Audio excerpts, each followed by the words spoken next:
Hey, everybody, you're listening to the Comic Book Bears podcast. I'm Bill Zanowitz. I'm Brian Pittard. And I'm Steve Morey. And we are your hairy, heavy homos that talk about comic books, but you don't have to be a hairy, heavy homo to listen in. And we are very happy to welcome to the show Jon Westhoff. It should be a very familiar name, as when we were part of the Earth 2 network, Jon was one of the grand poobahs of that. Yes, I called you a poobah. Jon's here in his capacity as a publisher of Part-Time Comics. He, as I said previously, the publisher of Kingbone Press.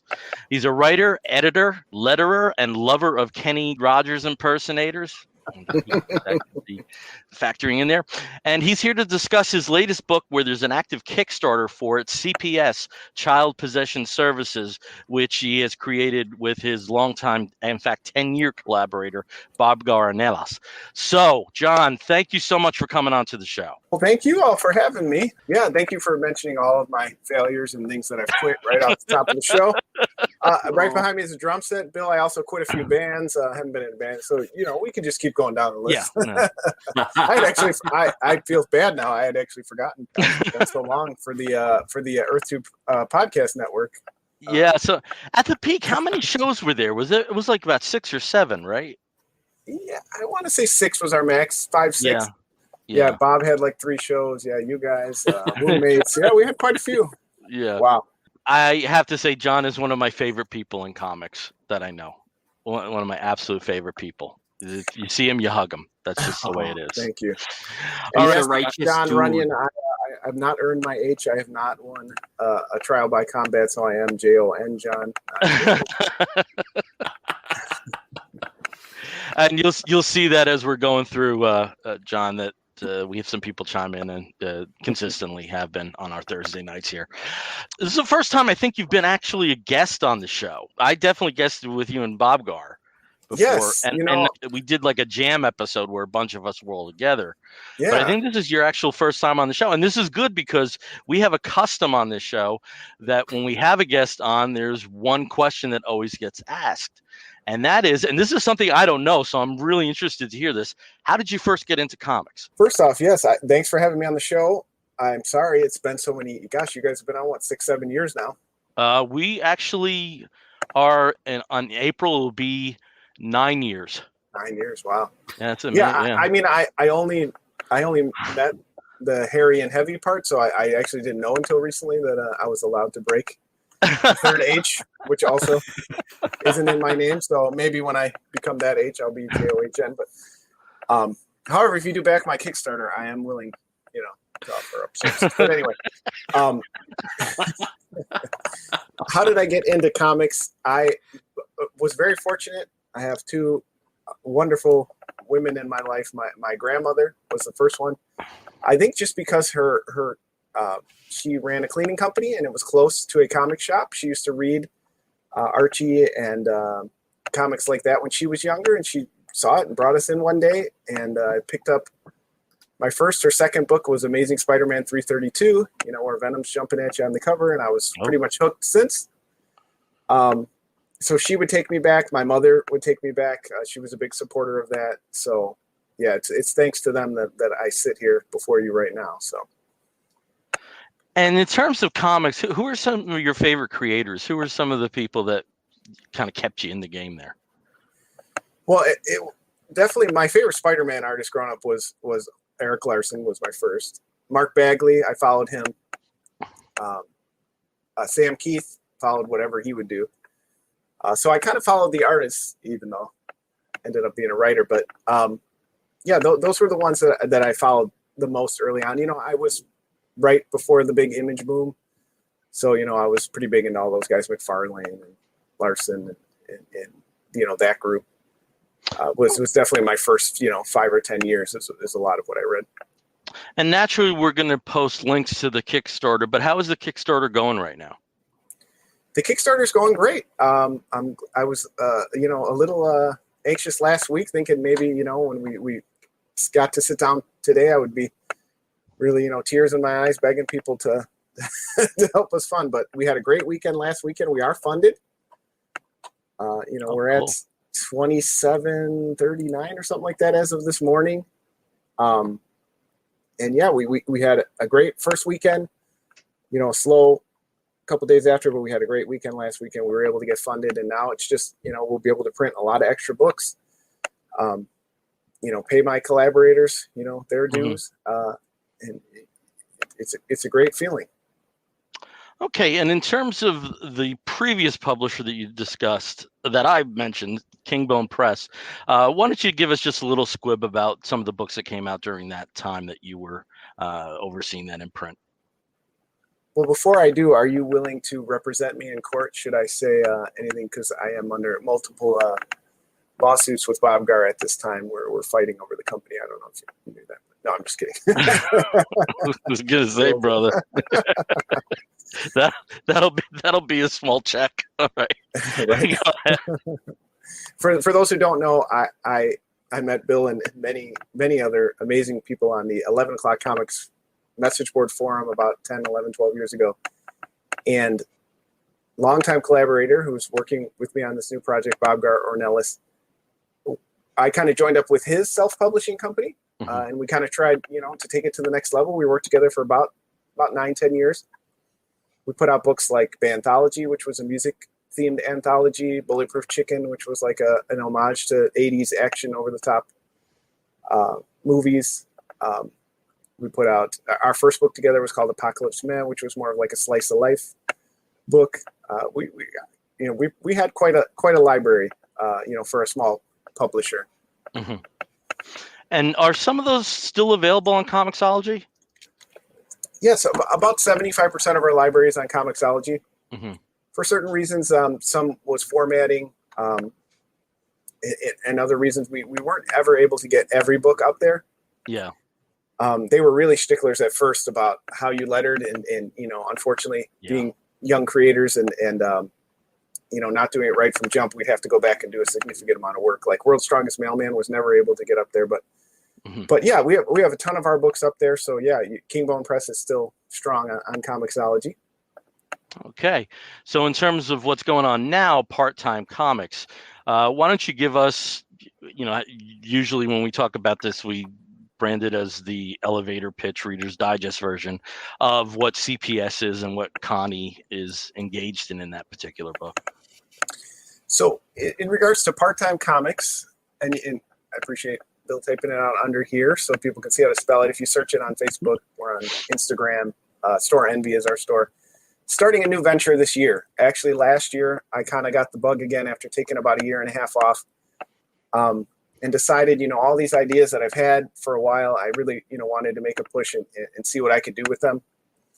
And unfortunately, I picked, just about the worst year ever to do that. So we still had, the wheels turning, and thankfully, you see the fruits of that labor now here in 2021. We're ready to take the next step and try to get some of those books out. But I kicked Bob to the curb. I said, Bob, you're dead weight. You're bringing us down. I got to go on my own. But no, there was no ill feelings. Bob and I, again, we continue to work together. It just felt like we needed kind of a reset. Some of Kingbone Press, we expanded a little too far. We took on a lot of projects from friends and collaborators. And this was just an effort to kind of refocus back. And that way, just sometimes, you grow too far and you kind of need to reset things a little bit. So this is kind of me kind of putting things under my own label, but also working again with great, amazing collaborators, including, I'm so glad that the first book is with Bob. We have some other projects kind of in the wings that we're working on, but we kind of decided to go back to a character which we started at Kingbone Press, which is Connie Dhar. She's the star of Child Possession Services, CPS for short. And Connie is a social worker like myself, and she's been in the field for a while, and she's a little bit burnt out. She has a little bit of a unique version of social work in that she is responsible for working with bedeviled children or children who are or were recently possessed.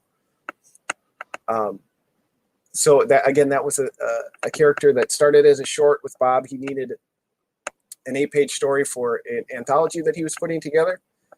And honestly, Bill may recognize it if he got a chance to glance at it. It really was a tongue-in-cheek kind of jab at Bob because he really loves Constantine the Hellblazer. So I was like, I'm going to make a female Constantine. And she was really, she was very British and over the top. And it was just, going to be this one and done story just to kind of tease my collaborator. And again, he needed a story, and I kind of had the idea of it in my mind. Well, thanks if you're watching. Yeah, you see Connie there. But Bob is really the one who said, wait a minute, because of like the powers you're describing, maybe she's Eastern Indian and she's a woman and it's not so much a joke and she doesn't have a corny British accent. And I'm like, fine, Bob, we'll do it your way. We'll make a real, true character. And I'm so glad that he said that, because it's by far, my favorite thing I've worked on with him. Again, collaborating for 10 or 12 years, we really haven't worked on too many long projects together, just because I was doing other things. He wants to draw his own, original stories. He did B1 comics for so many issues and so many pages. So I actually, felt like I was stealing time away from his own project. But I finally, like this one, we really collaborated together and created this character that we both really enjoy. All right, cool. I'm not going to bogart this interview. I've got the interview baton. I'm handing it off to Steve. Steve, what have you got for Jon? Well, I mean, right off the bat, I just love this character of Connie Dhar. And, I didn't... Oh, we've lost Bryan. He's just hiding. He's Bryan's invisible like, right now. He's like, I'm gone. I don't blame him. I absolutely, just really enjoyed the preview that you provided, and I kind of wish I'd read the original anthology. But I think this is such a great character and such a great concept. And I think James Figueredo, who's joined us tonight, also thinks that Child Possession Services is such an awesome title and concept. And unfortunately, with Bryan disappeared, he's got the magic ability to bring those comment bubbles up. Yeah. But If but work I did want to. he'll be back. Oh, okay. Yeah. Okay. But I definitely wanted to point out that like it's just a lot of fun to be able to pull something like the general concept of being a social worker, so something from your real life, and really kind of make it very fantastical and extra. Let's just say probably extra dangerous. I'm not sure what kind of social work you're in, but you probably don't have to deal with, possessed murderous children. Well, maybe you do. Maybe you do. I mean, hey.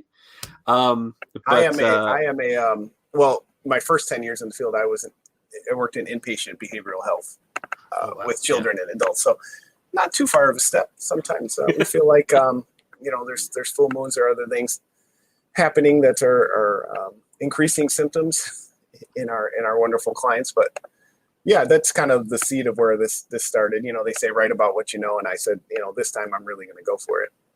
Yeah, demons and or personal demons, very from the clients. I think it's great, and I also enjoy, and this is one of the things that I love from the books that Kingbone Press put out that I was reading, the humor that comes through, like even with the, it's kind of a serious subject, but you've got, that extra sarcastic, bone through line there with the character of Connie Dhar.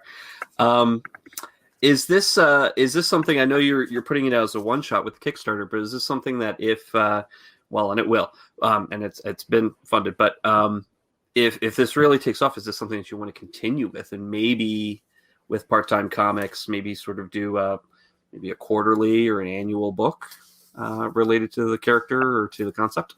Definitely. We already have, it is a one shot. It started as the first 8 pages actually are that first story. Then we did a second story that flowed somewhat together. They were 2 shorts. One was in a free comic book day thing we did. So we included them in this book, but then Bob really came up with most of the full story that caps the whole issue. And we sat on it for a while. And again, when the time was right, we came back to it. But we definitely have talked a ton about more stories and more ideas. Again, we like this character. We feel like, we're creating a lived-in universe where we can easily tell stories. But we also are realistic. After 10 years, I did a project called Hellbillies with the amazing Bryan Bowles for 4 or 5 years. We put out that book, 15 issues, multiple shorts and 300 pages almost it was. And that was great. But I think Bob and I understand that we're probably not going to produce at that level again. We've probably missed that window. So if this takes off and it's super successful, and he, he can find the time, and the financial support is there, so he's not, having to pick up extra time at work or whatever, in his real job, maybe, we definitely have more stories to tell, but we want to try to tell these self-contained stories when we can, so that we can continue the universe, but be realistic and not hand somebody and say, this is issue 1 of 12. Because we know for small press publishers, that doesn't bring a lot of people back. Things so much can happen. So let's tell a complete story in each, offering that we're going to put out. But we definitely have more stories. Awesome. And that's actually one of the things that that I was curious about, because being self-published and having a smaller press, and especially with this new venture, it even a little bit takes a lot of time. And we've heard from other other people who've been on the show, who have self-published or are working in a smaller press, that it does, it's a lot of work to put out a book. A lot of things that I think readers, we take for granted a lot, especially when you look at, Image or Marvel or DC, we don't always see how the soup is made. And, getting to talk to people who are putting out their book, putting out their own book, or who have a small press, a small publisher, we definitely get more information with that. And I these are my favorite type of guests to have on. So of course, thank you again, Jon, for coming on. No, I appreciate it. I'm happy to talk about it. And we don't want people to pick up the book and be like, again, I put it kind of right on the title for a reason, Part-Time Comics. I don't want people to have, hesitation about the quality or something like that. Mm-hmm. But, it is different, than Marvel. Like you said, I mean, I was even frantically texting and emailing Bob recently, like, should we bring someone else in to draw the next story? We're having success. What if this continues? And he's like, slow down. Like, I think we can, do, a couple issues a year or something like that. We'll figure it out. He's kind of the straight man of the group. So he's got to kind of level my expectations, and he's like, we'll tell our stories on our timeline. And then, a couple of years, we have a nice collection of Connie stories. We put that out, we'll see what happens. But, I got kind of excited, about, wanting to get out there and put out more. But it also does work out in small press's favor too. Sometimes you have, again, we've simmered on this story for a good 2 years now, because of other circumstances. And I feel like it was the right time. And Bob is bringing so much more to that script that I wrote. Well, I helped him finish 2 years ago. And I'm able to change and update characters and make them feel more real. So sometimes it's better to go at your own pace. Yeah.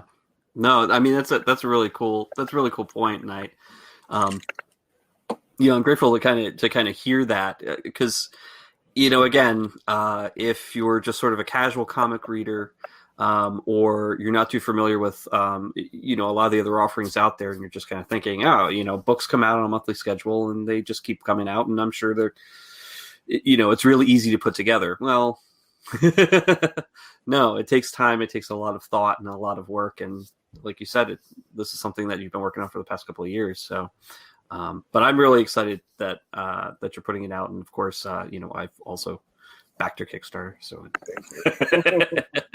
That's all. I'm looking forward to it. I've gotten what I yes. You get okay. Bye. This is a completely non sequitur question. What and actually kind of into your interests and the kind of books that you read normally, what kind of comic series that's out nowadays, doesn't have to be something that's still being printed right now, but it could be something from the past couple of years that you absolutely love, and if you had the opportunity to write for it, you would jump at it in a second. Like what book series, maybe even just a character that you would love to be a part of? Well, as somebody pointed out here, you see Eddie Brock Venom hanging out in the background. I mean, I never really thought about being a writer until, I met a lot of other creators, like I said, on message boards, and kind of said, well, I might be able to do this. I used to write like comedy things with some buddies, and, I had some experience with it, and you can probably tell in my books that that's the way I kind of lean. But I never really had the passion like to be a creator when I was younger. But I mean, the one I would say I thought about the most would be Spider-Man. Everybody would love to have a crack at that. But honestly, I'm going to sound like I feel like I'm, 80 years old and on death's door or something. But, in my autumn years now, I don't really think about that too much. I probably won't get the opportunity to have that. I would love to write of a current series. I would love to write for Black Hammer. But I don't think he's ever going to farm that out, no matter how, how good my writing was. But, those would be the two that kind of jump to mind. That's pretty awesome. Yeah. Well, Lemire just might get sick of this whole writing gig and just kind of pull a Kirkman and just say like, okay, here's my concepts. Everybody else write it. He could. He definitely could. No, that's pretty cool. I mean, that's one of the things with, putting out your own book and getting the chance to write. And again, you've been writing for a while, so this isn't something that's brand new, but, did you ever think maybe when you had started reading comics that this would be something that you would be, actually taking part in producing your own books? Like when you were a kid, were you like, making your own like comics, putting together your own comics just for fun or your friends or something? My brother used to buy books, and he was kind of the artist, and he would make these amazing stories in his books and his own characters. Like he would do the same thing with like Legos, these elaborate. And to be honest with you, I was kind of always just along for the ride. I was like, okay, what are your cool stories? I never really thought of myself that way. Honestly, that's the same reason I started playing drums. We were in a band. We had 2 bass players. We needed a drummer. My brother had a drum set. I played drums. When I played baseball with my brother when he was a kid, he wanted to be a pitcher. He needed someone to catch. That was just me. And honestly, I still feel like that. I don't ever wake up and go, I'm going to be the next Neil Gaiman. I don't know if that's low self-esteem or whatever, but I don't really see myself as a writer. I like to create. I like to have an object with my friends, like I said, music, or I used to make videos or, things like that. I like to jam with my friends, so to speak, and have something. And so that's always kind of what I've done. I enjoy getting feedback, from characters I create or dialogue I write or whatever. I do really enjoy that, but yeah, I never really had like that desire as a kid to be a creative and to see, my name in the big lights. Of course, I went through the phase where I wanted to be, a rock star or whatever, but, I've always just felt like I'm the guy in the background who's kind of just driving what needs to be done. And I even argue with some of my collaborators when I want to put their name first, and they're like, no, writer usually goes first. I'm like, yeah, you're kind of the driving force. I'm just here to, make sure it's kind of cohesive and gets completed. I never really feel like I'm the star of the show or anything like that. And it's the quiet ones you have to watch out for, though. You may be in the background, but maybe you've got a lot more going on than you think and give yourself credit for. Probably not. That's awesome. I think it's the loud ones like Billy. You got to watch out. No response. I'm going to answer one of John's questions, though, because I am confident he's the one person I know that could, in this world, that could probably write a 4-issue Max Rebo series from Star Wars. Where is the Max Rebos? Are they? Yeah, there we go. Wow. We got a lot of Max Rebos hanging out back there. Okay, so I think this can bridge into a question about music. As you said, you were a drummer. What kind of music informed you when you were learning how to play? Because we're not locked to comic books, and this is something I love to know. I mean, judging by the massive wall that's about to fall on you at any second behind you, I would think you're a little bit into music. Although some of those are DVDs, right? No, these are all CDs. These are all CDs. Yeah. And for those of you who are younger, CDs. The way around.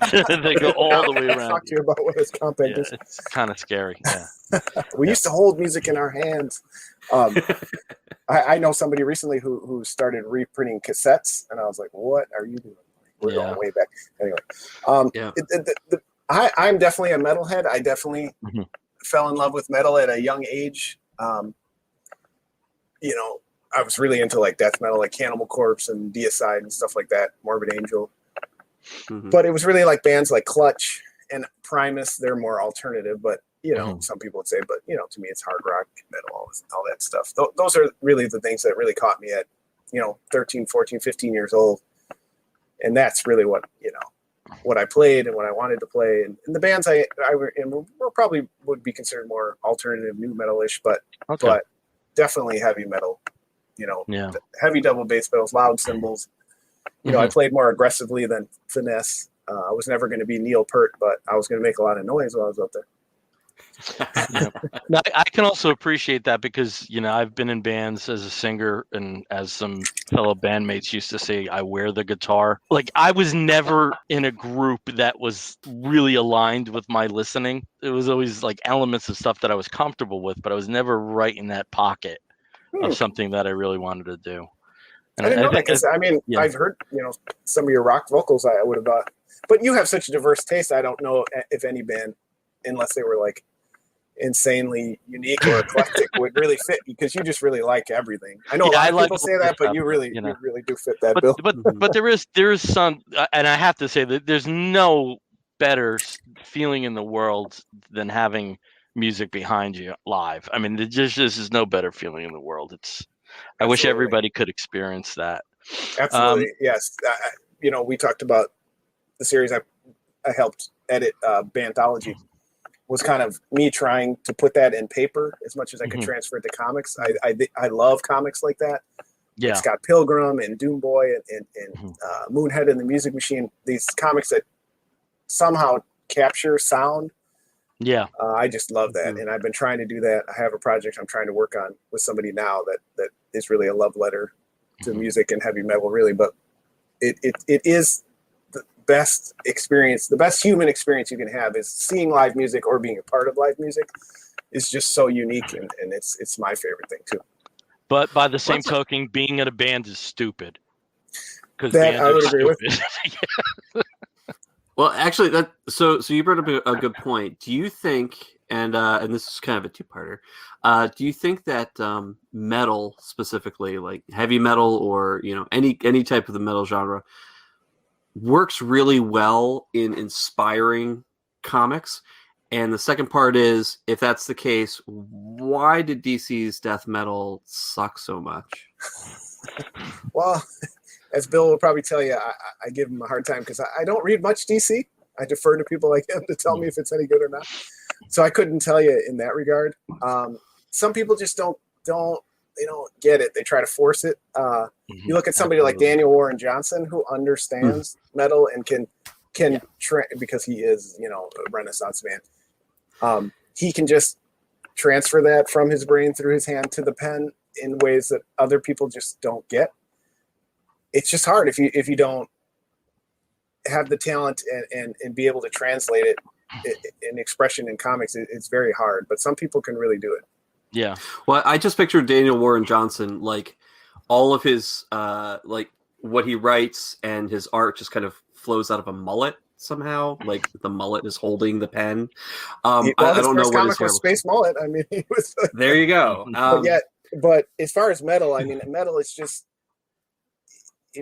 It's over the top, right? It's the most extreme version of music, and the lyrics are, wild and crazy usually, flamboyant.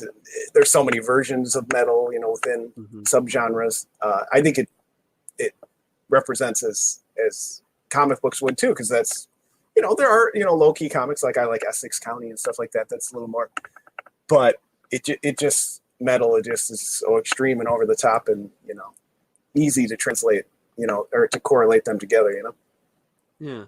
And I do want to couch the Dark Knight's death metal. I didn't think the entire thing was terrible. I actually really I read the entire thing. I really enjoyed a lot of it. But I think they, like you said, they forced it a little too much. They tried to take the, take the setting, take the concept, take the emotional inspiration of metal and pigeonholed it in a way. Yeah. I don't think they understood. They didn't really understand how to get the essence of something bombastic and flamboyant and wild and varied, and how to translate that to the page very well. So yeah, and again, I'm no expert on that, but it does sound like that's what a lot of people are saying. It feels like a bunch of people sitting around a boardroom table saying, "Death metal, that sounds cool. Let's do that." It doesn't always translate across a whole line of books. Yeah, I think I heard a Voivod record once. Let's put that on the page. I think with what the end result was, with it getting better at the end, I would just compare it to like a Venom album that has 2 good songs on it, and the rest is the garbage after 86. Sometimes that happens. Yeah. And it's interesting you were talking about that with who's the Wonder Woman Dead Earth creator you were talking about? I can't. Daniel Warren Johnson. Yeah, I always got that vibe from J.H. Williams, and I think some of that was because he spent a substantial part of his career as a skateboard graphic designer, that it seemed that I wouldn't necessarily directly correlate his style to something like skatecore, but you could tell that there was a direct link from what he was doing there to a lot of his work, particularly Sandman Overture. The Sandman Overture is a very musical storyline. There's some psychedelia there that kind of flows in with the way that he creates, sort of, especially if you look at the Sandman Overture, there's a lot there where it's just texture. Yeah. So much texture that's being produced there, and it could be, it could be a heavy soundscape or in alignment with an instrumental. Yeah. So that's cool. We do have a question, and again, I wish I could share this on the screen. This is just a general question, not necessarily, again, having to do with music and whatnot.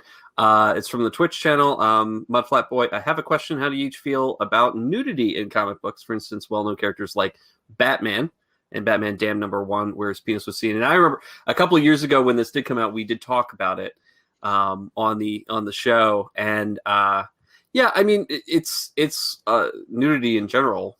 I mean, it's kind of has a long-standing relationship with comics. Pre-code, I guess you didn't really see too much, but especially the 60s and 70s with the comics genre, nudity was used a lot. In mainstream comics, though, like in DC and Marvel, obviously the code just kind of put a stop to a lot of that for a long time. But it's interesting, and I think we talked about DC Black Label being able to kind of push that a little bit, but that was pre the new management over at DC, and I don't think we're going to be seeing much of that. I missed the bat penis. I'm sorry. If someone wants to catch me up on it or throw up a picture, I guess I can Google it. But that's dangerous. It was Brian Bermejo was the artist. Lee Bermejo and Brian Azzarello. Yeah. Lieber. And it wasn't. I mean, it was 2 panels, right? Yeah, 2 panels. It was the peen and the tush changing. Yeah, and I think that just goes. I'm sorry, it wasn't enough for you, Bill. Yeah, well, I got other resources. It just seems to me that, like any other erotic material, that there's ones that are well done, and then there's the ones that are just trying to satisfy a prurient interest, and those are icky. Like I remember, I mean, it wasn't. I don't know how much nudity was shown, but I remember like the excitement over Batman and Catwoman having sex, and just sex in comics, nudity. I think it's fine. Some people do it great. I mean, Milo Manara is made a whole career of drawing, sexy women. There's many people like that. I'm probably the wrong person to ask to your commenter, because I am an extreme prude. When it comes, I'm just being honest. Like I have difficulty going there. I think sex scenes are often just, fluff, like kind of what Bill was saying. They're just there, especially when it's like a major character, like, oh, you can see him naked. If it has a reason, they're just checking a box. Yeah, you can I tell. much prefer when it's part of the story. Like the one that comes to mind is my favorite comic of all time or run is Sleeper by Phillips and Brubaker.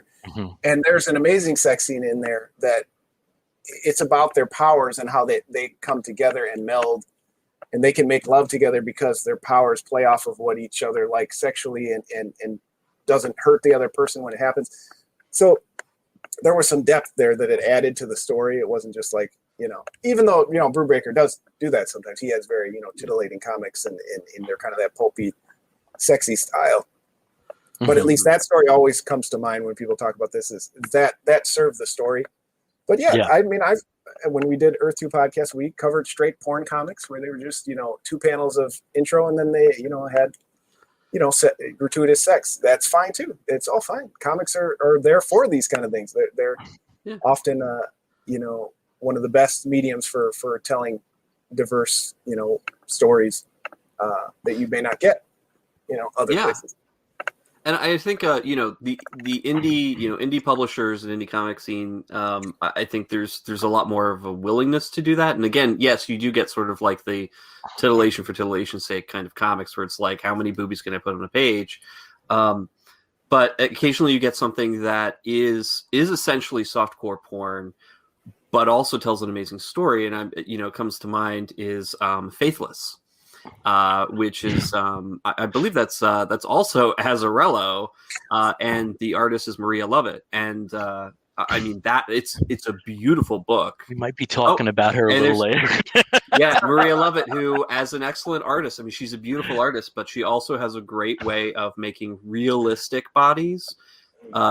Naked having sex, like she can depict that very well in a way where. Yes, there's a lot of eroticism to it, but it also is, very tastefully done for some of the more extreme sex scenes in Faithless, but really cool. James actually has a bit to say about this, also referring to DC. Do you guys remember there was also a ruckus over a penis on a Lobo cover in the early 90s? Simon Bisley got a lot of crap for that. I do not remember that. I don't remember that. And if there's something from the 90s that's DC that I won't remember, it's Lobo. Wow, Lobo, you hate. Yeah, Lobo's kind of like, if I said on the show before, like I'm not the biggest Batman fan, but if Batman's here, Lobo's like in the neighbors at the neighbors. I see it. Yeah. I've only read Lobo because Sam Keith did some Lobo, so I might know the most about Lobo of all the characters. But yeah, I mean, apparently being a Marvel zombie was detrimental to my penis lifestyle because I couldn't. I guess I went for the wrong company. Yeah, but it's also interesting because Marvel was the first to go there with the '70s black and white books. Oh, I didn't know. It wasn't uncommon to see the Daughters of the Dragon. There's a very pretty famous Daughters of the Dragon story where both Misty and Colleen are naked and they're being injected with heroin. It's very French Connection Part 2. So they kind of went there, and when there was actually like a bit of an uproar when they did do the reprints for Tomb of Dracula stories and Tales of the Zombie that the nudity wasn't included. So yeah, but out of the two, I wish I could share the picture, but James, I did find the cover. It was the cover to Lobo's Back, issue number 2 in 1992 by Keith Geffen, Alan Grant, and Simon Bisley. And the cover art is there is a penis that's not very cleverly hidden directly in Lobo's elbow. It is. Was it Bisley who did the cover? Yes, I believe so. Yep, it was. Because it's funny because 92. I think I actually have some of the run because Sam Keith did some of the covers, but I think that's the one he didn't do. So that's funny. I wonder if he would have snuck it in too. So since you're mentioning Sam Keith, did you dig the Max? Did I? There we go. Yeah. Have we never talked about that? No. That might be news to me. Yeah, I mean, that's like a catalyst for my life.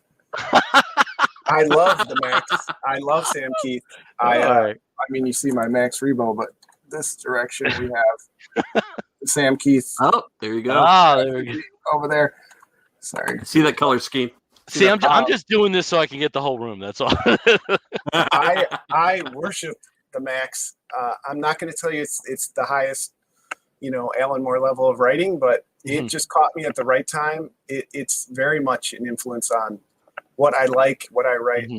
It was just so bizarre and so different, and just this superhero who he's just not really even a superhero. He just happens to be wearing tights, and I worship that comic. Also, when I was an actor, briefly, I did audition for the MTV show. Oh, wow. And my friend That's Pat crazy. also went with me, and he got a call back. I didn't. Did he make it? No. Yeah. But at the time, like almost all the voiceover work was either in Los Angeles or in Dallas. Dallas was a huge hub for anime. And there was so few that actually recorded in New York. And when we saw there was one in New York and that it was non-union, oh boy, we were there. Wow. Yeah. Oh. There we go. Here we go. Oh. Hey. All right. Yeah. All right. Back. No, and again, I'm not going to tell you it's the highest version of writing. I know it has its flaws, but it's my favorite. But it's also comes from pure heart, you know. So, yeah, and I think if you read anything about the creator, like, there's a lot of himself in there, and that just, as a kid, that just wowed me. Like, he's just putting himself in this book. Just he is this universe. He is just a very unique and interesting person. Okay, cool. All right, Bryan. So I guess you're done with your discussions with the Secretary of the Navy. Yeah. No, we're good. Okay. Biden's all taken care of. We're fine. Okay, cool. You didn't miss anything. Oh, I didn't miss it. I heard most Talk of about it. penis. I heard about earpiece. Well, it's funny you mentioned that, and I'm sorry people didn't get their stuff up here, but look what I just found. The bad penis. Yes, there it is. The Lobo penis. Okay. Yeah, it's hard to see. If you're looking for it, it's there. But this was definitely the main cover, and this is back before digital comics. So of course, DC couldn't just blur it out a little bit on the digital cover on Comicsology. This is what went out to the even store. notice that. Yeah. That's and again, it's not 100% clear, but what he was trying to do with that. Yeah. Okay, But we're beating a dead horse at this point with this. So just keep eating it until it's wait now. Waka waka. So Bryan, do you have any questions for Jon? Well, so I did miss part of this, so if I apologize if I ask a stupid question again, but I really was interested in this. This now that I know Constantine, it makes a lot more sense. Okay? So I was surprised, and maybe you can talk to like sort of the intent here. I started with this kind of blank slate. I had no idea what to expect, and I see the kid, and the kid's possessed, and I'm like, okay, that's interested so far. Like then it just goes blue almost immediately in the everything. Like I was taken by surprise, and I don't hate it at all, but I think it was sort of I don't know. It felt very just like, oh, we're going there. All right, cool. And then she's having sexy times with these priest cops. And how did you how did you put all that together into the mix? Like how did you land on, I mean, Constantine I get, but how did you get all that other those elements in this stew? Because it is a unique flavor to say the least that I really enjoy, but it surprised me. Can I just interject there? Sexy Time with Priest Cops. I think that's a new band name. I mean, I love play drums. That. Yeah, there you go. We got a drum. Yeah, I think this it is the. I enjoy talking about it. I'm glad I'm able to come on and do interviews like this because it really is a true collaboration. Bob actually came up with the police force side of it. He's like, well, they wear the priest garb, and again, it's supposed to be more realistic. Like if this really happened in the real world, what would the government's response be to it? And of course, they would create this horribly run, bureaucratic, overly militarized, and even before the events of the last year, we wrote this, but that was really his idea. He was just like, you know what, I want to draw this is characters, and then we kind of came up with it together. So really Connie, the social worker part, that she was going to be a caseworker for these kids, and then Bob kind of said, well, who does she work with? Well, these are the people that come in and help her with the extreme cases and clean up the cases and all that, and they're kind of the possession cops, and it was really a collaboration. Oops, sorry. I'm trying to put up a specific panel that I also really enjoyed, and I realize now what I did. It's like at the end of the first little section where she's having the initial case, and you got just one panel, and I got to know if this was Bobgar's. Like, was this like his idea or yours to have like the sexy devil waiter in the bar she's at? Like, I feel like there's more to the story with this scene here. It's a very quick beat. You blink and you miss it, but oh my God, I want to go there. I want to tip the strippers. I want to see the drag show. I want to do the whole thing. Okay, again, if I can get people to back this comic, we can make, just about anything happen. I mean, I definitely don't look like that character, but, I can make it happen. Again, this comic, it started off right there was the end of the first short. So, again, this is not something I'm not going to put a disclaimer on the book. I mean, people, I want them to read and enjoy it, but it was written at different reasons, at different pace, and then kind of grew from there. So again, the first two parts there, like where you see his signature at the end there, was kind of the end of the first story, the first seed we planted. So we had a lot to fit in. We couldn't really expand on that, but if I'll be honest, I would never, blast them out there. But most of the stuff I try to give credit to each of us, but that was definitely Bob. I don't remember putting sexy bartender in the script. I could be wrong, but and I would cop to it, but I just wanted her to look alone in the bar, drinking alone, and Bob always adds awesome little background things and things. I totally want to go there and hang out and kiki with her, because I feel like she not only looks like quite a trip and quite a fun person to drink with, but that again, that sexy devil bartender waiter is just kudos to Bobgar. No, so yeah, I really enjoyed it. I missed some of this. I apologize, but I'm excited. I'm so glad you're funded. I know with Kickstarter is, like you said earlier, it's such you're putting it out there, right? You're taking such a risk in some ways, and you just don't know. And I'm so thrilled that you still have 17 days, I think, left, right? Yeah. I mean, there's so much time. Stretch goals, and that's a very exciting feeling. This is the highest we've ever raised for a Kickstarter in the 10 or 12 years we've done multiple projects. It's not quite the most backers. Bulletproof Chicken was the most. That was such an easy concept to sell, especially to a Kickstarter audience. I think that was just such an easily digestible pitch. But yeah, we're getting up there in backers. We're funded more. It's just it is a good feeling. In the end, if we didn't get funding, you know what? We'd go on. We'd find a way to still produce our comics. But it's just it really is a good feeling to have people support it and have people be excited. Even I didn't expect anyone ever to talk to us about the sexy bartender panel, but it's just that's fun for me too as a creator to talk about how the sausage gets made, so to speak. Yeah, I see what you did there. Nice. Purely intentional. Okay, well, I guess we can start our last lap here with the interview. So I got the baton back.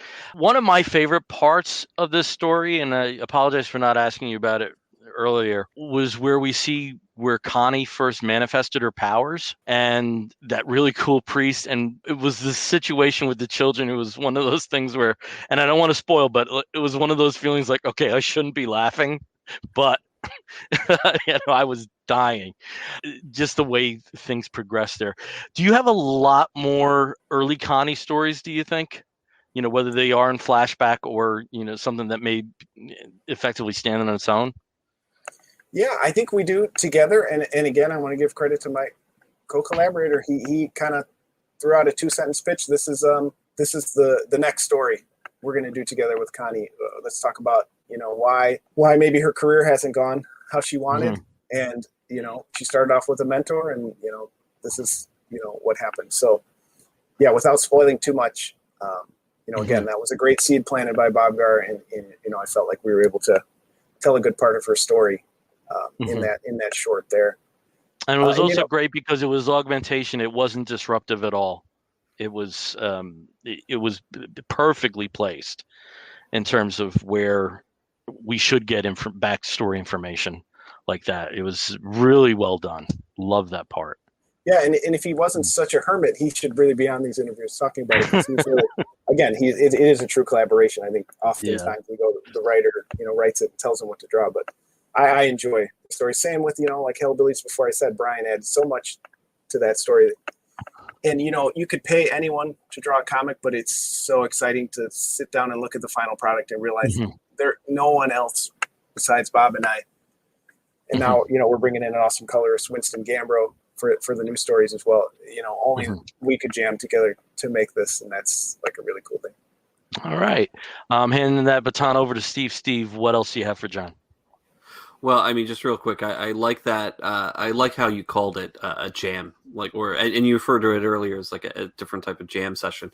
You know, going back to the idea of music and comics kind of intersecting. You know, do you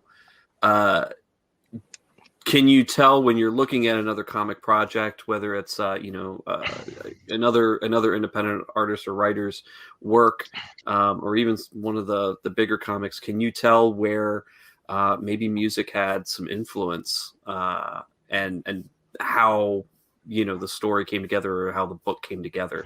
Kind of like how you operate with with other collaborators. Do you have a way of like seeing that or feeling that when you're reading a book that just really speaks to you? You know, I think there's certain authors, like if you look at, or even artists, I guess, come to mind, but authors too. You know, you look at something like Unwritten. You know, just looks like you know, it's this beautiful ballad of a story, and just the way the writer and artist work together. When you can almost hear sound on the page for what they make. Or you look at an artist like Becky Cloonan, who just like, you know, just drips heavy metal. She just, you know, and I can't say if I know that from her personality, you know, on social media, but I could even say that in just first seeing her work. You know, she loves, like, you know, drawing wolves and witches and these beautiful, like, you know, frost scenes and big swords. And, you know, certain creators like that, you just feel their musical influences. You know, her favorite car, the car that she wanted when she was in high school, was a giant 1980s panel van. Oh, with something painted on the side. Perfect sense. I hope she's got one. Well, that's all I have. Bryan, did you want to ask? Did you have another question in you? Because I know you missed a lot of the discussion that we had, but I want to know more about Jon's music, because like Bill, I am not only a fan of certain bands very deeply, but I've been in some bands, right? So I want to hear Jon. Have you been in a band and you have any good gig stories? I feel like you've probably got at least one really good gig story. You know, I just like in comics, I'm not really a historian. I love to hear people like Bill talk, and they just, well, you know, Jack Davis inked this guy in 1950, so it looks different. Like these people who just have that wealth of knowledge. I'm the same way with music. I had, you know, a very brief and timid career. We played a couple of big shows. I was in a band called Anti-Hero, was my last band, and we played for 5 or 6 years. We had some decent gigs. We played with Misery Signals. But I don't really have any great gig stories, unfortunately. You know, I never did like a real tour or anything like that. But I enjoyed every second of it. But yeah, I love hearing other people's stories. I just love hearing, you know, people about, you know, gigging on the road or how they wrote music. I guess if I got together with some of my buddies, they might drill up some memories of shows I've forgotten, you know, because, you know, I would drink before the show to calm my anxiety and probably don't remember. Of course. No, of course. Yeah. You can probably see the red. I even have my favorite feature on the drum is a cup holder, a beer bottle holder. That is the cymbal stand there. So one of the wisest investments I ever made when I started playing these Buffett gigs was that little beer thing you just looped onto a mic stand. Yeah, like saved my life. I mean, not really. Probably risked my life. You know, whatever. But no, man. I totally appreciate the common. The alcohol really does give you a little confidence that you may sometimes want when you get up on stage for a bunch of randos, you know, to hear you play. And being the drummer, man, I used to stand right in front of my drummer, and who actually it's kind of sad, like he just passed away recently for one of the bands I was in. And man, it's just having a good drummer is so important, and being able to like lock into that rhythm. So man, I appreciate you giving that for your bands and being that I could definitely send you some of my music. I do appreciate that. Yeah, I probably wasn't the most talented in the band, but I mean, again, I tried. I'm sure you. Yeah, would. I again, I was never going to be Neil Peart, but I was going to get up there and make a lot of noise. And Man, who can be Neil Peart, right? Neil Peart isn't always Neil Peart either. So, like, what are you going to do? Are we on the anniversary of his death, or was that yesterday? Maybe. No, yesterday was the day the music died. Yeah, yesterday was Buddy Holly. I also have to say, in terms of music, John is the only other person I've ever encountered, apart from one other person, that knew of the band Tub Ring. And if you want to talk about a band that you really can't describe what they're like to me, that's like one I usually cite. And I'm telling you, John, I really did see them in a church like 4 miles from here. Oh my gosh. Yeah. Were they playing or were they praying? Like, get us. You're so funny, Steve. I'm dying. As you have said, I am funny joke man. So. You are funny joke man. Huh? All right. Well, I guess we can move on to talking about some current comics. And John, please, if you would, stay on the line here and join us. You cool with that? I will. I brought something to the table. I'm hoping. All right. Well, I think we probably should be gracious and start off with our guest first. So, John, tell us about that thing that you're reading that you're digging. Well, part of what made me want to create comics is finding unique and different comics, especially, in the last 10 or 15 years of my reading. I really do feel like if people go more than a short amount of time not enjoying reading, they're not really trying very hard, because I really do think this is the golden age of comics. Every week, amazing, not even just good, like amazing works come out. This one may not fit the category for you. It does for me. I'm sad to say I haven't. I didn't find it till it was pretty much completely wrapped up and on Kickstarter, and that's Rafer Roberts. I'm glad you guys are doing a visual show because I think you need to see this one. Nightmare of the Rat. Again, if you're on the audio, yes, my man. On the top of my pile, right there. It's literally, again, if you're in the audio version, you can't see, but go look this up. Nightmare of the Rat. Look up Rafer Roberts, Store Envy. You can get it. It's like $5. It's literally a giant ass newspaper of these amazing strips about. He saw this creepy doll in some kids show. It was a knockoff Mickey Mouse, and it just horrified him and stayed in his mind. So he wrote this. Just look at it. It's disturbing. It's funny. It's very much it's the stories are a little bit longer, but it's definitely an homage to newspaper strips. His version of that. And it's just the total package. These are the things you look for. This is just a passion project he's been doing for 10 years. It totally delivers. You probably won't find it on shelves because it can't really stand up on a shelf because it's just this weird. It's a pain in the ass to store, but I'm so glad that it exists. And these are the kind of comics that just get me jazzed. When you find something like this, you know that no matter what happens, comics are going to be okay because people are going to continue to put out these weird, bizarre, amazingly cartoon books. So read Nightmare of the Rat by Rafer Roberts. Love Rafer. Yay, Yep. Rafer Roberts. He's been on the show before, and we've championed, whether it's been the very commercial stuff like Archer and Armstrong, or some of the more esoteric stuff like the mini comic he did of Thanos and Darkseid and bringing their daughters to school. Well, and then in traffic and carpool. Yeah. Man, I'm sorry. It's great. I must have missed your episode too. Now I feel bad again. I'm getting into his career. I saw him, working with Mike Norton recently, and then I'm like, oh my gosh, this guy's been producing comics forever. And I saw the Kickstarter and was like, that's sometimes comics though. People will be having a career for 10, 15 years before you find them, and then you can go back and just wallow over all their awesome work. Yeah, there's he did a series of comics for years called Plastic Farm that you can get in this collected. Now, right? Yeah. I think they're all out. You can get them. I always pick up a volume or try to pick up a volume when I see them at a convention. Obviously, last year it didn't happen, but it's very much long form. This is a life's work kind of thing, and I don't know if he's doing them anymore. It's been probably a while, but there are several volumes.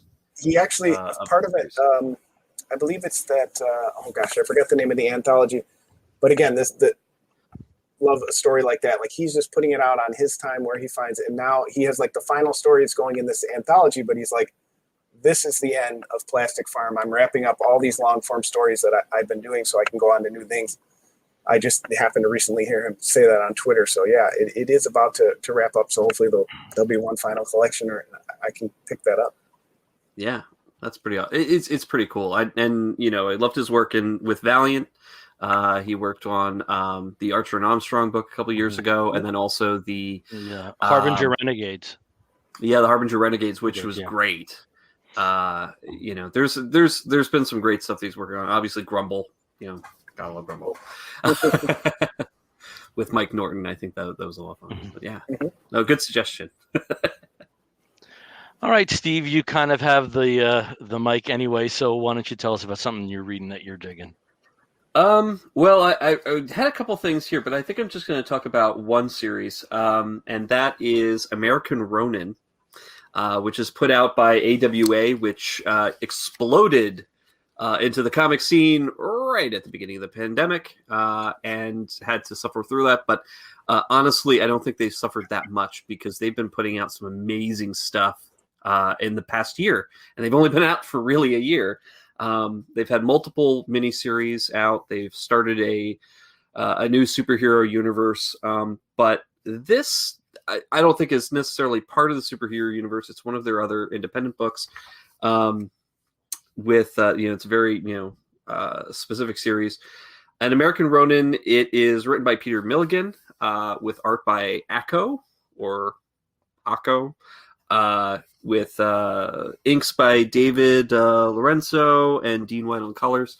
Honestly, I haven't heard Akko's name in a long time. I know, which is too bad. I loved him when he. I think he was the main collaborator for art on the Apollo, and my brain has forgotten the name of the character. The Wildstorm version of Batman. Midnighter on the Midnighter book from several years ago. He was he did the art with that. But this is just gorgeous. All the covers are very basic, very bright colors. Static sort of image, but the art is very dynamic. He plays a lot with panel layouts. A lot of sort of like scattershot ways of putting together a page, and it's absolutely gorgeous art. But the story itself, and Peter Milligan's kind of set this up and thrown you in the middle of this world that's more or less dominated by several large corporations, mega multinational corporations that we're not really sure exactly what they do. I don't think he needs to explain what they do, but they more or less are at each other's throats, and more than corporate espionage, actually assassinating each other's leaders and main liaisons. And through that, they're using very specifically specialized assassins. And one of them has broken free and is taking his revenge out on one of the major corporations. And that's the main character, the American Ronin of the book, who actually does have a bit of a superpower. He can take DNA from someone and essentially assume their feelings, their memories, their identity of self. He doesn't become the person, but he feels as he becomes that person, and therefore it's easier for him to track them, find out where they're going to go, know how to hurt them the most, and take them out. And he is, of course, being hunted by somebody with a similar power, but with the power of nightmares. He can see into somebody's nightmares by sampling their DNA and use that fear to twist and destroy them. And in issue number 4, which it's a 5-part series, it kind of is the first part of the climax where they do confront each other in person, and it's just an exciting book. There's a lot of back and forth, a lot of action, a lot of really cool setup, and very I mean, there's a little bit of a bit of a heist in there where things are set up early on and they pay off a little bit, a couple issues later. But I really recommend it. It's such an exciting book to read. The collection should be coming out, I believe, in about 2 or 3 months. So if you missed the floppies, you should be able to pick it up in a single volume. So I recommend American Ronin, put out by AWA as part of their Upshot line. I like that. That sounds cool. I'm gonna write it down. Yeah. All right, let's go over to Bryan. I understand you kind of rated Comixology and read a few things. Man, I was came out. like pounding my homework at the last possible minute. It was glorious.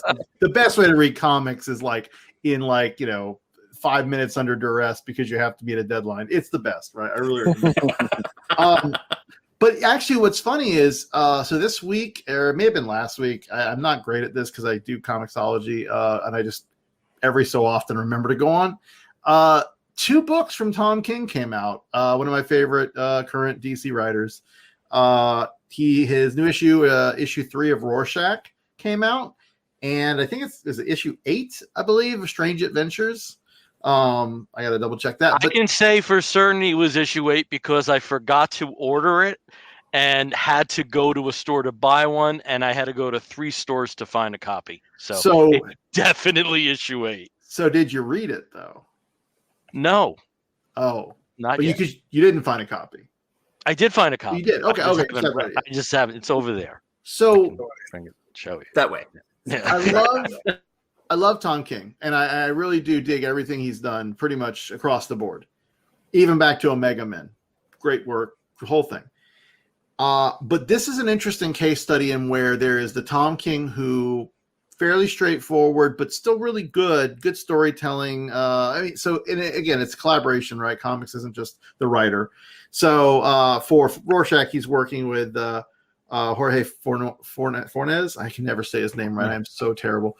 And then Strange Adventures, it's Mitch Gerard and Doc Shaner. Thank you. Beautiful. So all of which amazing storytellers, like the top of their game, right? Great people. But Rorschach was like just so delightful, such an interesting deep dive into sort of what the Watchmen world is, but dealing with aspects of the text, but not necessarily stomping all over the text. It really walked the fine line. And the storytelling was very clean and straightforward and really enjoyable. Strange Adventures, on the other hand, I think the issue 8 is the most confusing thing I've ever read. And I've read Morrison. Wow. In fact, during the same pounding comics, I was reading the Green Lantern stuff that the series I thought it ended and it didn't. And that was also there's an issue that I want to talk about when everyone's read it here that is so incredibly complicated and hard to read, but at least I kind of narratively get what he's doing. It's just gimmicky and hard. It's intentionally hard to read, but that's not to talk about now. But issue 8 of Strange Adventures, maybe it's because I haven't read issue 7 in over a month, so I really feel like it's an issue. It's a thing you have to read in one sitting. But oh my god, it's just too much for my brain.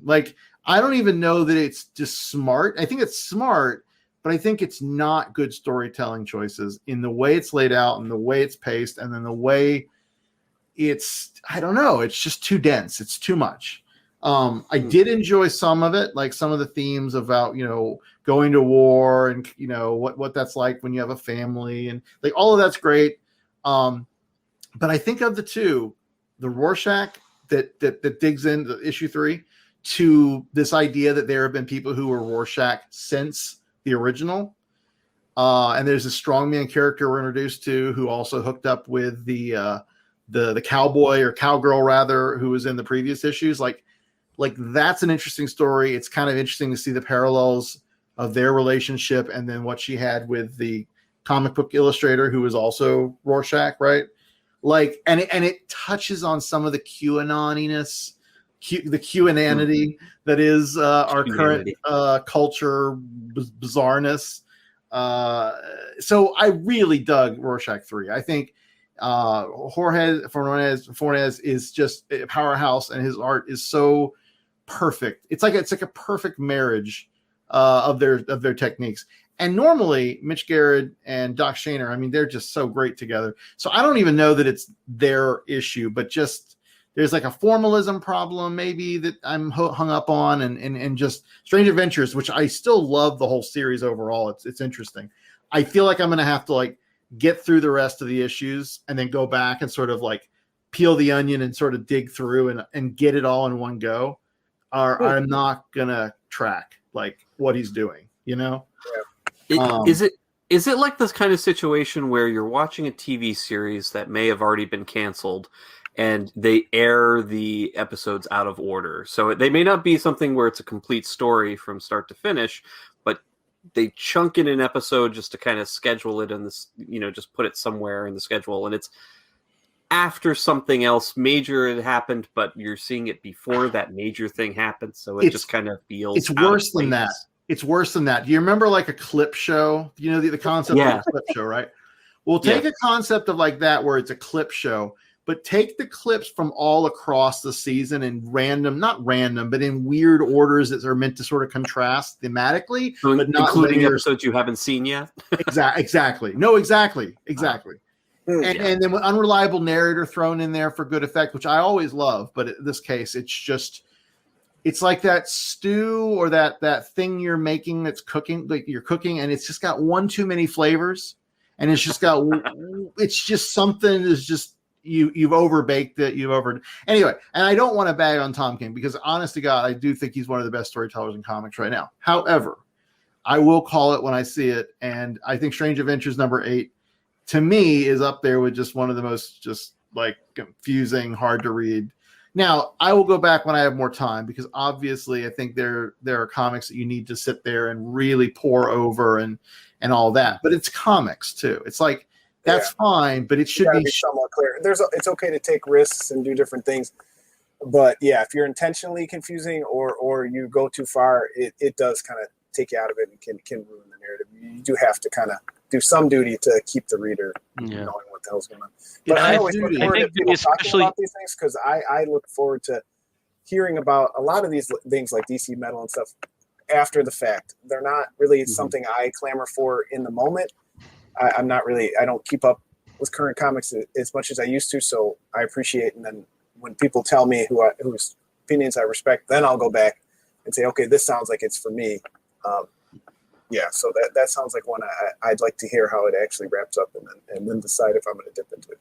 Yeah, and I also think when it is a mini series that there is an obligation to, if you do take risks, to at least continue with a sense of propulsion when you do have a limited space of storytelling. And I'm trying to think, there was an example where the book was like 5 issues and it spent like an issue and a half on tangential shit. I can't remember what it is, but it seems to me that the writer should have an obligation that, I'm okay with taking risks, but when you do have a limited number of issues, make sure that the ground that you intended to cover gets covered. Yeah. And sometimes stories like that goes, kind of takes it off the track. And again, I'm no seasoned writer, even after 10 years of doing it. But yeah, the difference between a short miniseries, long running series is way different. You have to kind of know.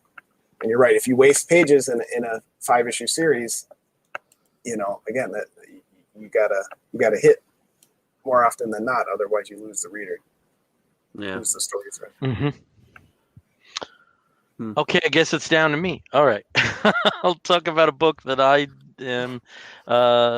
was influenced last night. I watched John Runyon's podcast, the Comic Book Page Comic Book Look podcast. I'm very sorry. Comic Book Page was another one with someone I don't like. But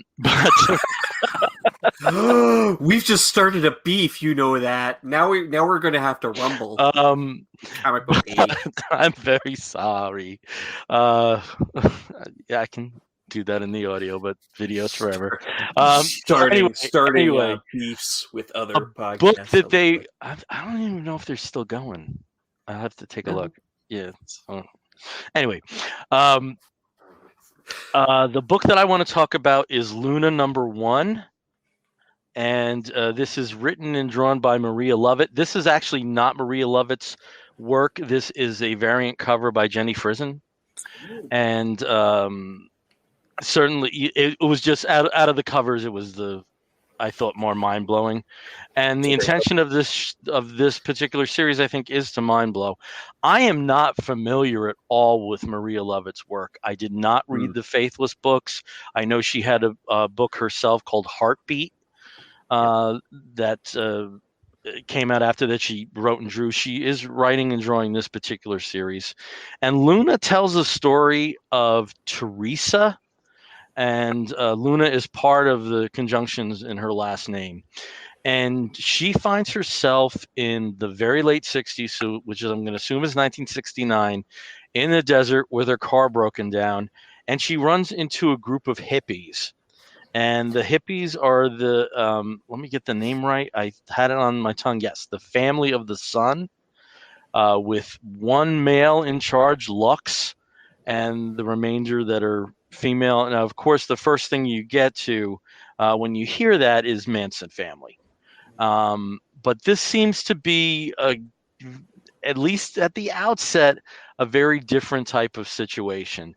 And because it's the late 60s, and because she effectively is in the same type of lifestyle that the hippie she comes across is, she's pretty comfortable with this. Oh, my car's broken down. There's a car coming in 2 days. I'll just hang out with these guys. It's the late 60s. What do? You get high.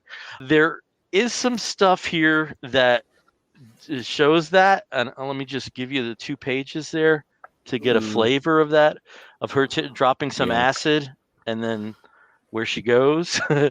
But there's also pages I'm not comfortable with showing you because Maria Lovett's work is fairly erotic.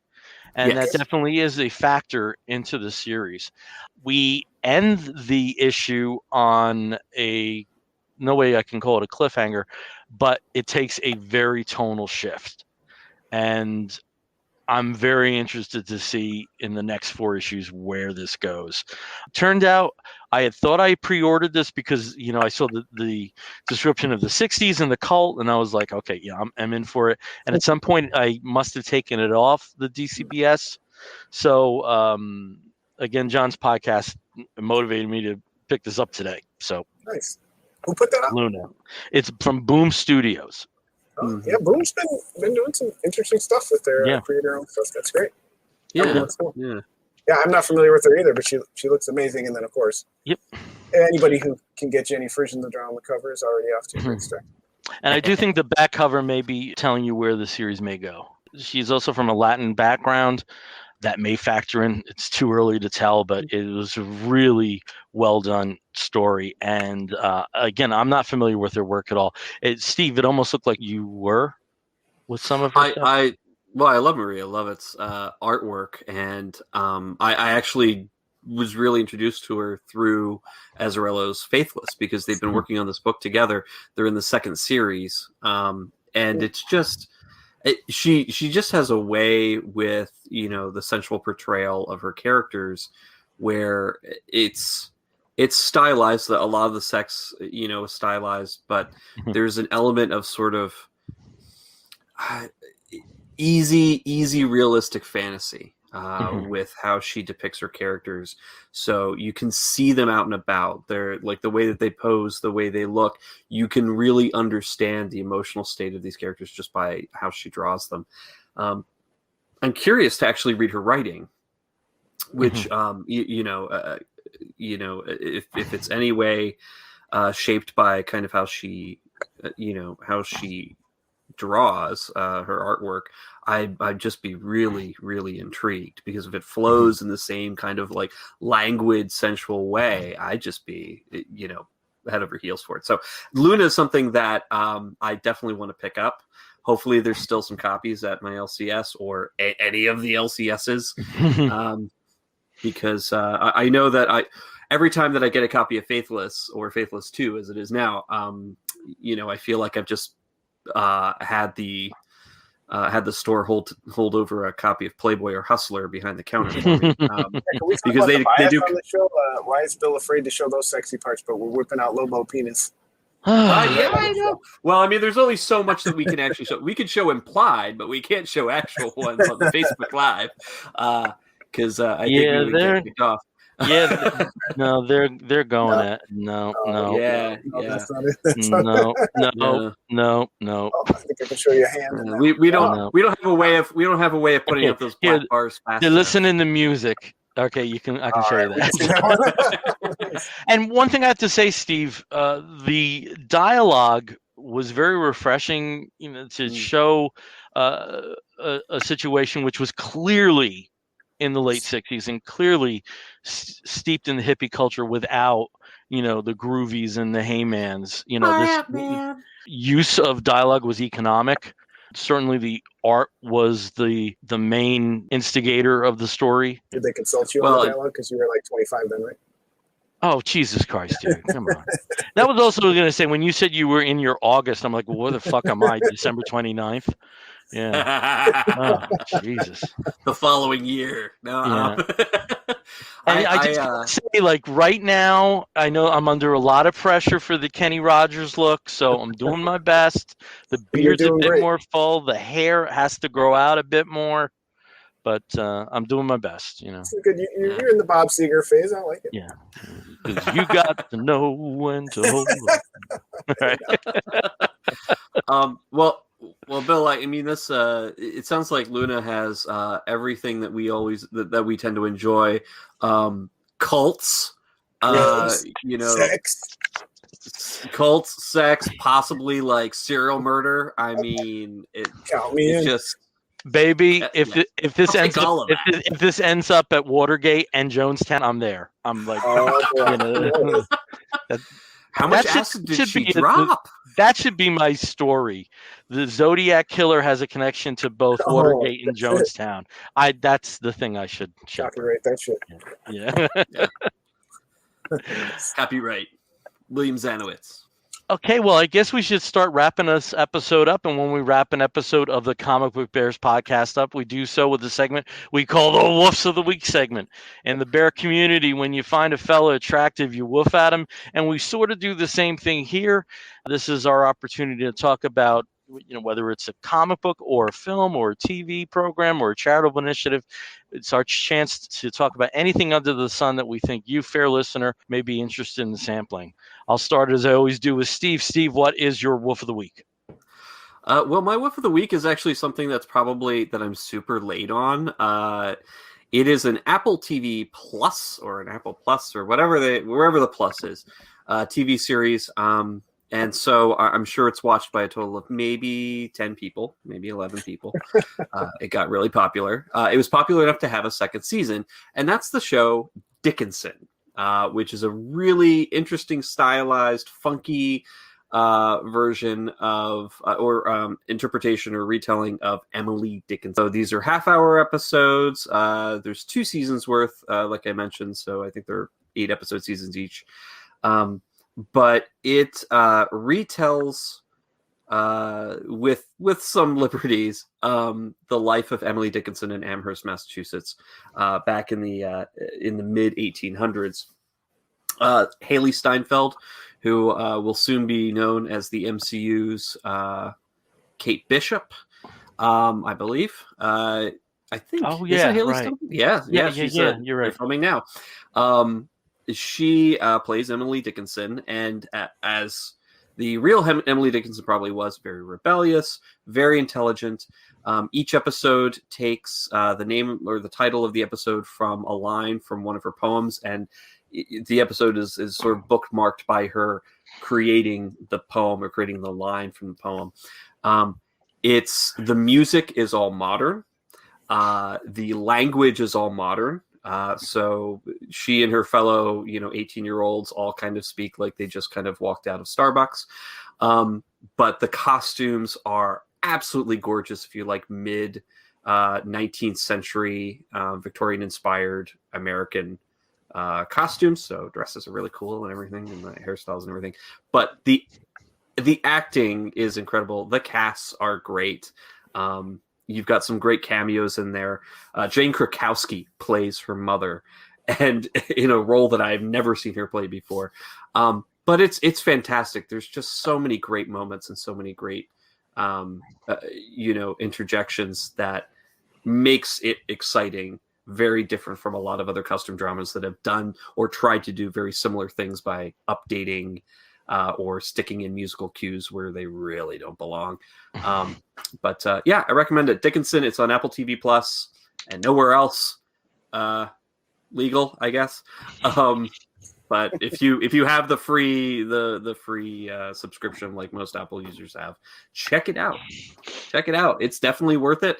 And they're a half an hour each, so if you don't like it, you just lost 30 minutes of your day. So.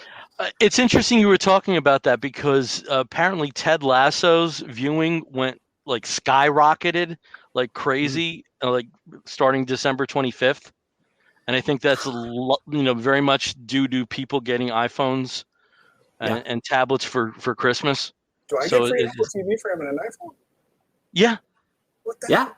Yeah. You get it free for like 6 months or a year? A year. Just a year. Okay. Yeah. A year. If you've got a new product, quickly sign up. Yeah. Quickly sign up before it. I'm gonna see if I didn't use it definitely when my phone's almost 2 years old now. Damn. Because I do want to watch. I think they still are offering something for people. Because I want to so check into it. Yeah, all right. If it were, free subscription or a free 7-day trial or something. Yeah, and there's not much on there that's specific to Apple TV, but it's worth jumping into, if not just for the show that Bryan, that Steve just talked about, or Ted Lasso, or the excellent Springsteen documentary, Central about Park, about the making of his Central Park. Yeah, so there's some good stuff on there. Yes. All right, let's go over to John, our guest. John, what is your wolf of the week? My wolf of the week is a person who I admire very much, and that is Mr. Nick Brokenshire. Oh, okay, I put his name in his site in the chat. He had a recent annual he's been working on the Star Wars books. I have the proud honor of being the first person ever to publish his comics for Kingbone Press. He's been, a friend, a peer for many years. I'm glad to see him working on. He just did Star Wars Adventures Annual #1, I believe it is. Pick it up. He plays guitar. He sings. He's beautiful.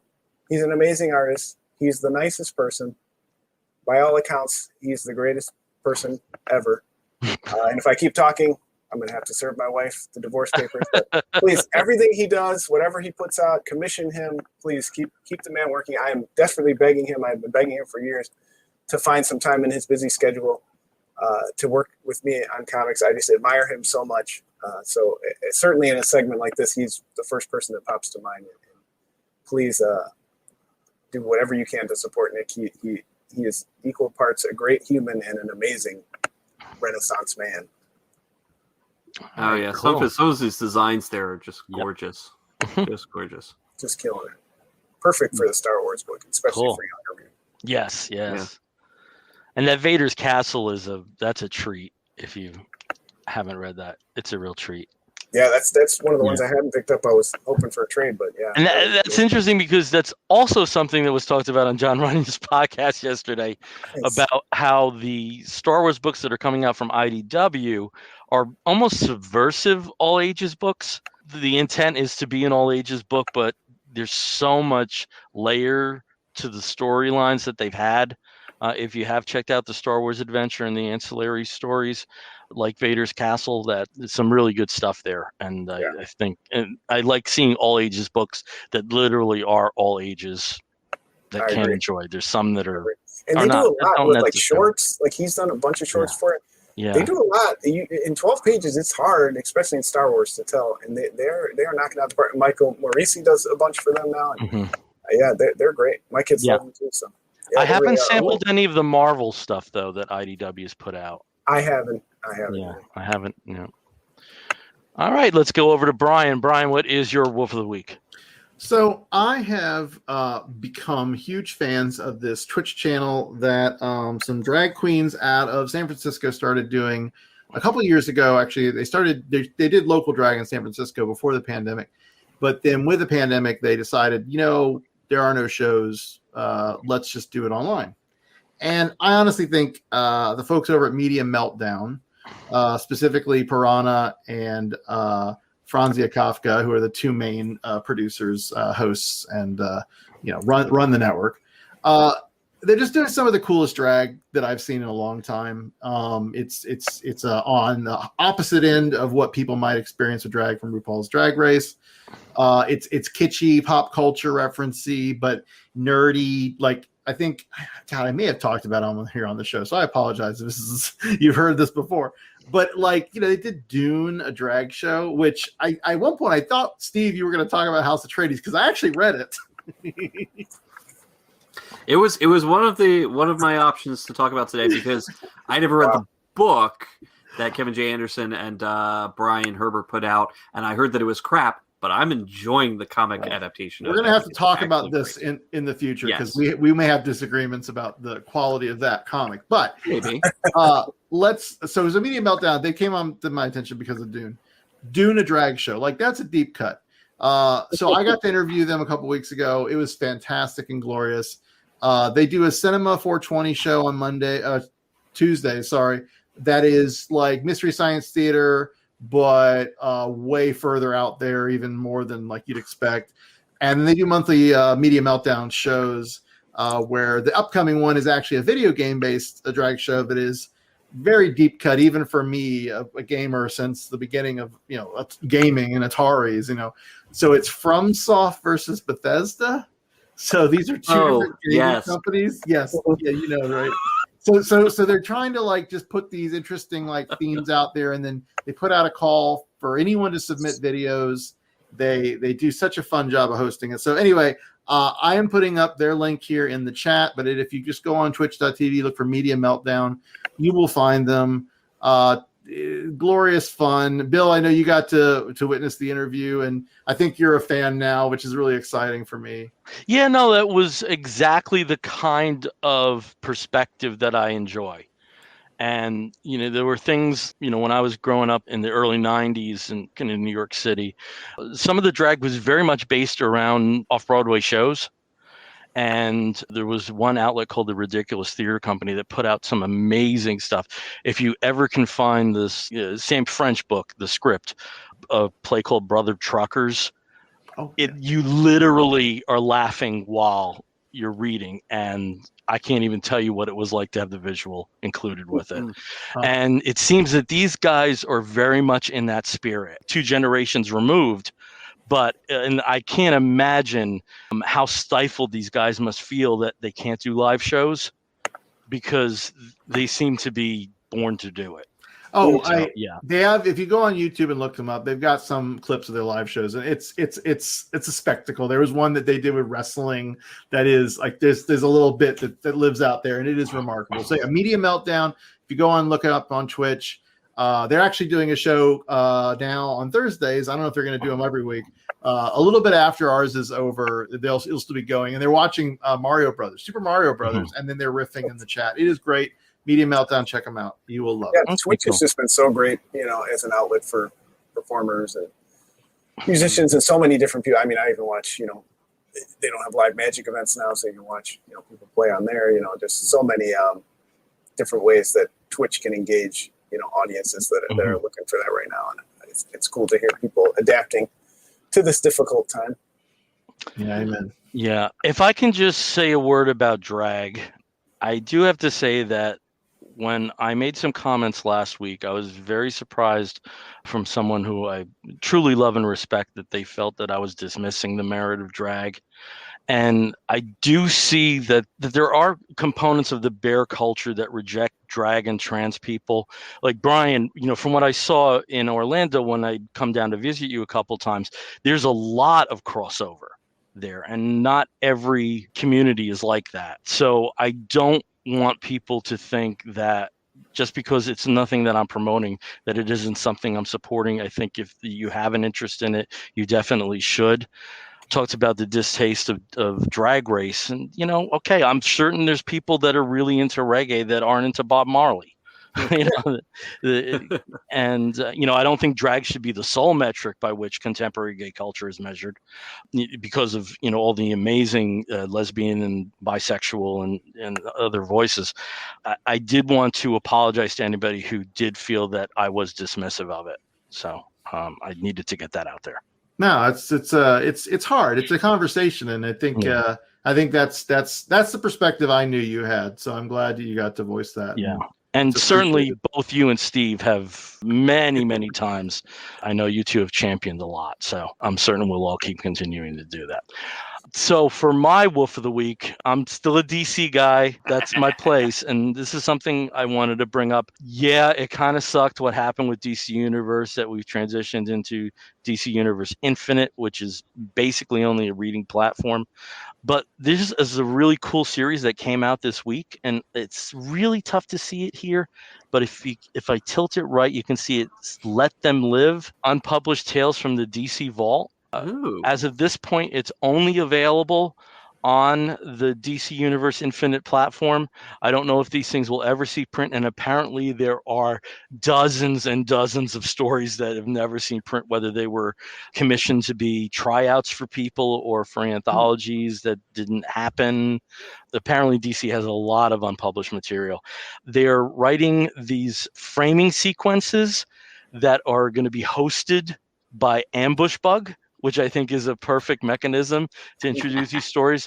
The first one talks about Harley Quinn in her very early days as a member of the Suicide Squad, written by Mike Norton, and there's other people in there. Jim Zub is in there. Oh, I'm sorry.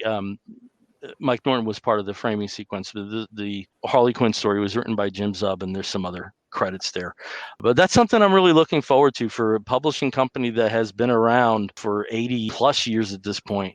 I hope it's not just limited to the more recent stories, say like the last 2-3 years. I'm hoping they take it a bit farther back naturally because of how I'm wired. It is nice that since they did transition to this new format of DC Universe Infinite, that they are keeping their promise about digital only stories and new digital content that's only going to be on that platform. Apparently it's going to be a weekly series. So yeah, I saw Jim Zub tweet about that he had written the story somewhere between 2011 to 14 and was like, excited to see it finally come out. But yeah, that is an interesting way to, why let those stories sit? Let's see, see what they are, man.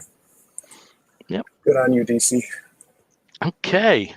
Well, I guess we're going to wrap this episode up. Jon, thank you so much for coming on. I know we're going to be promoting the Kickstarter. I know that there are going to be these stretch goals. Congratulations on getting funded, but that's not the end of the story. Excuse me, that's not the end of the story. And I also have to provide a really deep, heartfelt thanks to you because a couple of years ago, believe me, I got tons of these cards. The Crime Fighter Inquiry was the first full comic book that I wrote. I had written anthology stories that had appeared in the Low Concept and the Banthology anthologies, and I don't know if I ever would have taken that step. I wish we had gotten past more than one issue, and maybe after I finish. Jon, I don't know if you know this, but I've written a play. So I'm, kind of going to be fine tuning that over the next few months. But I think after that's in the can, I think I have to start writing again. And I don't know if that ever would have happened if not for Low Concepts specifically. So thank you for that. Well, I appreciate you saying that. And I have no qualms about where my career will go with writing. Again, I don't think I'll ever be uber famous or work for Marvel. So, this is why I do it. I love these kind of stories. And when people tell me that, like I said, for Nick, who lives, thousands of miles away in England or Scott, I think he's in England now. For him to tell me that was his first published work and to be so excited. Yeah, I know. I appreciate it. Although I will say legally, I cannot take responsibility for Bill Zanowitz's career and any troubles that I've caused him since then. So, like, Don Cardenas told me the other day, yeah, you were my first or second commission, and you had my first paid work in comics, and I, thank you so much. And I'm like, oh, I'm sorry, like, I mean to drag you into this. And Jon, one interesting thing, I didn't see you put a plug in. You've kind of returned to the podcasting world. I do a YouTube show featuring Magic the Gathering. So kind of, it's like a video podcast. Put it out in audio, now that you mention it. So I also do a Magic the Gathering.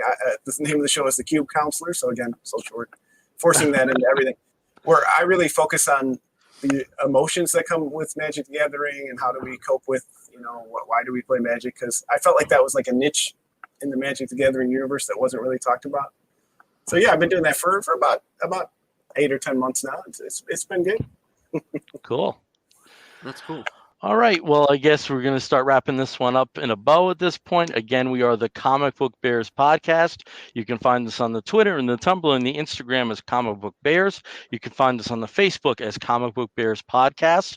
If you want to listen to us, you can download us through iTunes, listen to us through Stitcher Radio, and you can also catch us on some of the other podcatching platforms. If you want to write to us, please send an email to comicbookbears@gmail.com.